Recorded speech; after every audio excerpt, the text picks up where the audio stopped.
जी हेलो दोस्तों, नमस्ते नमस्कार। आप सभी को हमारे यूट्यूब चैनल फिल्मी न्यूज़ में बहुत बहुत स्वागत है। दोस्तों आज एक बार फिर से आप सबके बीच में एक नए और धमाकेदार खबर के साथ में उपस्थित हो गया हूँ। जैसे कि आप सबको बता दूं कि भोजपुरी के ट्रेंडिंग स्टार, सुपर स्टार और दबंग स्टार के नाम से मशहूर हिट मैन से कहे जाने वाले खेसारी लाल यादव जी का एक बहुत ही लाजवाब सॉन्ग का टीजर रिलीज हो चुका है, जिस गाने का बोल है हम तुम्हारे हैं सनम, हम तुम्हारे हैं सनम।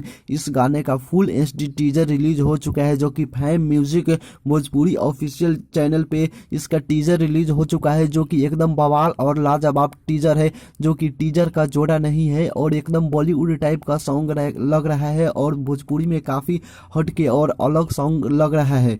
आप सबको बता दूं कि यह गाना यानी कि हम तुम्हारे हैं सनम का फुल वीडियो कल सुबह 6:30 बजे रिलीज होने वाला है फैम म्यूजिक भोजपुरी पे। और इसमें खेसारी लाल यादव जी के साथ आवाज दिया है बहुत ही beautiful actor, beautiful singer Antara Singh Priyanka ji ने, जबकि लिरिक्स दिया है चंदन यादवंशी ने। और म्यूजिक की बात की जाए तो भोजपुरी इंडस्ट्री में आज के दिन में बहुत ही बड़े म्यूजिक डायरेक्टर छोटू रावत जी ने इस गाने में म्यूजिक दिया है।